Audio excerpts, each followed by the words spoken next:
So real estate ఈ మధ్య అంటే ఇప్పుడున్న సిచ్యువేషన్స్ పోలిస్తే కొంచెం తక్కువలో ఉంది అండ్ పడిపోయింది అంటున్నారు. నిజంగా పడిపోయిందా లేకపోతే స్టాగ్నెంట్ అయిందా?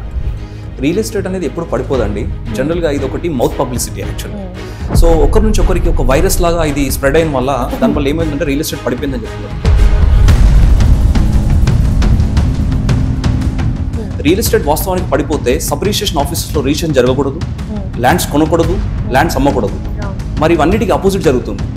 సబ్ రిజిస్ట్రేషన్ ఆఫీస్లో నెంబర్ ఆఫ్ రిజిస్ట్రేషన్ పెరిగిపోతూ ఉన్నాయి.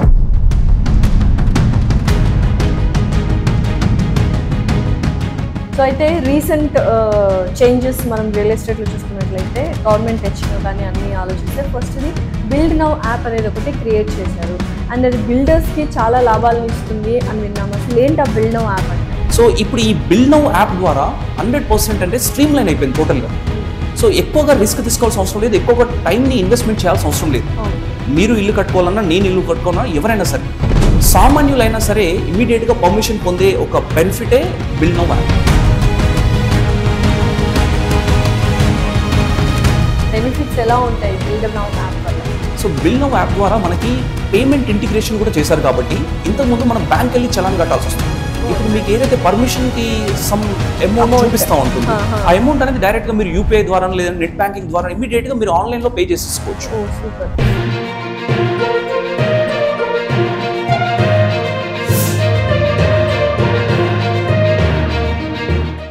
హాయ్, హలో, నమస్తే, welcome to our channel. So ప్రస్తుతం స్టూడియోలో మనతో పాటున్నారు real estate expert Shravan Varma గారు. నమస్కారం శ్రవణ్ గారు. నమస్తే మేడం. సో రియల్ ఎస్టేట్ ఈ మధ్య అంటే ఇప్పుడున్న సిచ్యువేషన్స్ పోలిస్తే కొంచెం తక్కువలో ఉంది అండ్ పడిపోయింది అంటున్నారు. నిజంగా పడిపోయిందా లేకపోతే స్టాగ్నెంట్ అయిందా?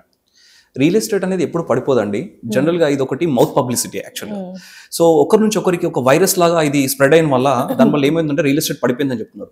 రియల్ ఎస్టేట్ వాస్తవానికి పడిపోతే సబ్ రిజిస్ట్రేషన్ ఆఫీసెస్లో రిజిస్ట్రేషన్ జరగకూడదు, ల్యాండ్స్ కొనకూడదు, ల్యాండ్స్ అమ్మకూడదు. మరి ఇవన్నిటికీ అపోజిట్ జరుగుతుంది. సబ్ రిజిస్ట్రేషన్ ఆఫీస్లో నెంబర్ ఆఫ్ రిజిస్ట్రేషన్ పెరిగిపోతా ఉన్నాయి. మొన్న రీసెంట్గా మెడికల్ రిజిస్ట్రేషన్ ఆఫీస్కి వెళ్ళాను. అక్కడ మార్నింగ్ నుంచి ఈవినింగ్ 7 వరకు కూడా రిజిస్ట్రేషన్ నాన్ స్టాప్ జరుగుతూ ఉన్నాయి.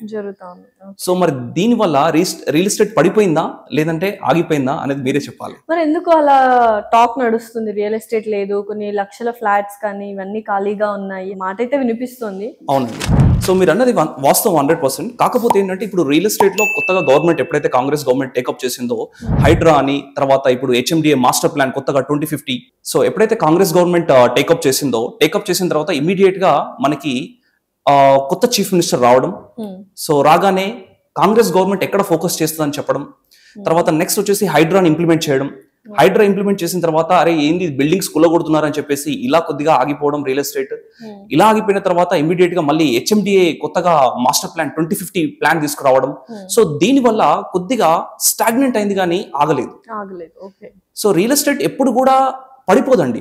అంటే సపోజ్ ఈ రోజు మనం ఒక 10,000 రూపీస్ పర్ స్క్వేర్ యార్డ్ కనుక కొనుంటే ఇది 10,000 స్క్వేర్ యార్డ్ అనేది ఒక 11,000 అవుతుంది కానీ ఇమీడియట్ గా 15,000 అవ్వదు. కానీ 10,000 నుంచి 9,000 అవ్వదు. సో అలా స్టాగ్నెంట్ అయి ఉంటది. ఎందుకంటే ఎన్నో రోజుల చరిత్ర రియల్ ఎస్టేట్ కున్నది. హైదరాబాద్ కి 60 సంవత్సరాల చరిత్ర ఉంది. ఈ 60 సంవత్సరాల చరిత్రలో ఏ రోజు కూడా రియల్ ఎస్టేట్ లో లాస్ అయిన వాళ్ళు ఎవరు లేరండి. మోసపోయిన వాళ్ళు ఉన్నారు కానీ లాస్ అయిన వాళ్ళు లేరు. సో రియల్ ఎస్టేట్ ఎప్పుడు పడిపోదండి, కానీ స్టాగ్నెంట్ గా ఉంది. అది పెరిగే అవకాశాలు కూడా త్వరలోనే ఉన్నాయి అంటారు. సో అయితే రీసెంట్ చేంజెస్ మనం రియల్ ఎస్టేట్ లో చూసుకున్నట్లయితే గవర్నమెంట్ తెచ్చిన కానీ అన్ని ఆలోచిస్తే ఫస్ట్ది బిల్డ్ నౌ యాప్ అనేది ఒకటి క్రియేట్ చేశారు అండ్ అది బిల్డర్స్ కి చాలా లాభాలను ఇస్తుంది అని విన్నాము. అసలు ఏంటి ఆ బిల్డ్ నౌ యాప్ అంటే? ఈ బిల్డ్ నౌ యాప్ అనేది ఏంటంటే replacement to the TG BPAS అండి. తెలంగాణ గవర్నమెంట్ అంటే ఇంతకుముందు TS BPAS ఏదైతే ఉందో దీనికి రీప్లేస్మెంటే బిల్డ్ నౌ యాప్. ఇది ఈ బిల్డ్ నౌ యాప్ అనేది ఏంటంటే ఓన్లీ బిల్డర్స్ కాదు, అందరికీ కూడా. అంటే ఇప్పుడు సపోజ్ ఇప్పుడు నేను కూడా ఒక ఇల్లు కట్టుకోవాలనుకుంటే ఇమ్మీడియట్ గా నేను బిల్డ్ నౌ యాప్ లోకి వెళ్ళేసి నేను రిజిస్టర్ చేసేసుకొని నా డాక్యుమెంట్స్ ఏదైతే కావాలో ఆ డాక్యుమెంట్స్ ఇమీడియట్ గా నేను అప్లోడ్ చేస్తే కనుక నాకు with in 15 days of time లో నాకు అప్రూవల్ వచ్చేస్తుంది. సో ఇంతకు ముందు ఎలా ఉండేది, అప్రూవల్ రావాలి అంటే డిఫరెంట్ డిపార్ట్మెంట్స్ దగ్గరికి వెళ్ళేసి నేను వాళ్ళని ఫాలో అప్ చేయడం, ఇవన్నీ టైం టేకింగ్ ప్రాసెస్ అనేది ఎక్కువగా మనం వెళ్ళి అక్కడ వెయిట్ చేసి చేసేవాళ్ళం. తర్వాత వెరిఫికేషన్ అంటే గవర్నమెంట్ ఆఫీసర్స్ కూడా ఇది ఎక్కువ రిస్క్ గా ఉండేది. At the same time owners కూడా ఎక్కువ రిస్క్ గా ఉండేది. ఓకే. సో ఇప్పుడు ఈ బిల్ నౌ యాప్ ద్వారా 100% అంటే స్ట్రీమ్ లైన్ అయిపోయింది టోటల్ గా. సో ఎక్కువగా రిస్క్ తీసుకోవాల్సిన అవసరం లేదు, ఎక్కువగా టైం ని ఇన్వెస్ట్మెంట్ చేయాల్సిన అవసరం లేదు. ఓకే. మీరు ఇల్లు కట్టుకోవాలన్నా, నేను ఇల్లు కట్టుకోవాలన్నా, ఎవరైనా సరే సామాన్యులైనా సరే ఇమీడియట్ గా పర్మిషన్ పొందే ఒక బెనిఫిటే bill now app. Okay. So ప్రతి ఒక్కళ్ళు డౌన్లోడ్ చేసుకోవాలి అని చెప్తారా మీరు ఏమైనా? చేసుకుంటే మంచిది. సపోజ్ ఇప్పుడు మీరు ఇల్లు కట్టుకునే ఆలోచనలో ఉన్నారు, డెఫినెట్ గా బిల్ నౌ యాప్ అనేది చేసుకుంటే బెటర్. అండ్ ఇందులో ఇంకొక బెనిఫిట్ ఏంటంటే, ఒకవేళ కనుక మీ ప్లాట్ వచ్చేసి 75 స్క్వేర్ యార్డ్స్ కనుక ఉంది అనుకుంటే ఇమీడియట్ మినిట్స్ లో మీకు అప్రూవల్ వచ్చేస్తుంది. Okay. With in minutes. Okay. అదే కనుక 75 అండ్ అబోవ్ కనుక స్క్వేర్ యార్డ్స్ కనుక మీ ప్లాట్ ఉంటే 15 days టైం తీసుకుంటది.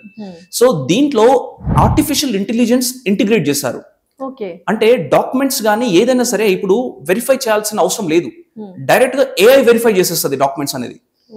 ఇన్ కేస్ ఒకవేళ ఏదైనా ఫిజికల్ గా వెరిఫికేషన్ అవసరం ఉంది అనుకుంటే అప్పుడు ఆఫీసర్స్ ఇన్వాల్వ్ అయ్యి వెరిఫికేషన్ చేస్తూ ఉంటారు. ఓకే. సో ఇంతగా స్ట్రీమ్ లైన్ చేశారు కాబట్టి దీని ద్వారా చాలా మంది బెనిఫిట్ పొందుతారు. ఓకే. అండ్ యాసిల్ ఫ్రీ అయిపోతుంది టోటల్ గా. దీని వల్ల అంటే మీరు అన్నట్టు చాలా మంది బెనిఫిట్స్, ఇంకేంటి ఫీచర్స్, బెనిఫిట్స్ ఎలా ఉంటాయి బిల్డ్ నౌ యాప్ వల్ల? సో బిల్ నౌ యాప్ ద్వారా మనకి పేమెంట్ ఇంటిగ్రేషన్ కూడా చేశారు కాబట్టి ఇంతకు ముందు మనం బ్యాంక్ వెళ్ళి చలాన్ కట్టాల్సి వస్తుండే. ఇప్పుడు పేమెంట్ కూడా ఇందులోనే డైరెక్ట్ గా. ఇప్పుడు మీకు ఏదైతే పర్మిషన్ కి సమ్ అమౌంట్ చూపిస్తా ఉంటుంది, ఆ అమౌంట్ అనేది డైరెక్ట్ గా మీరు యూపీఐ ద్వారా లేదా నెట్ బ్యాంకింగ్ ద్వారా ఇమీడియట్ గా మీరు ఆన్లైన్ లో పే చేసేసుకోవచ్చు. సూపర్. సో అంత స్ట్రీమ్ లైన్ అది ఒక మంచి బెనిఫిటే కదా. అవును. త్వరగా అంటే నాకు తెలిసి త్వరగా వర్క్స్ అన్ని జరుగుతాయి, త్వరగా మళ్ళీ రియల్ ఎస్టేట్ భూమి లోకి వస్తుంది. బోల్డ్ అంత మంది బిల్డర్స్ కానీ అందరూ బిల్ చేసుకుంటే రియల్ ఎస్టేట్ మళ్ళీ again it will come to. So it's very good news అయితే bill now app. Very easy process అండి. ఇంకెవరికైనా సరే హ్యాసిల్ ఫ్రీ అయిపోయింది. ఎక్కడికి వెళ్ళాల్సిన అవసరం లేదు, ఎక్కడికి తిరగాల్సిన అవసరం లేదు. మీరు ఇంటి దగ్గర కూర్చొని మీరు ఎక్కడ కూర్చొని అయినా సరే మీరు అప్లికేషన్ పెట్టుకోవచ్చు, మీకు ఇమీడియట్ గా అప్రూవల్ వస్తుంది, ఇల్లు కట్టుకోవచ్చు, హ్యాపీగా ఉండొచ్చు. సూపర్.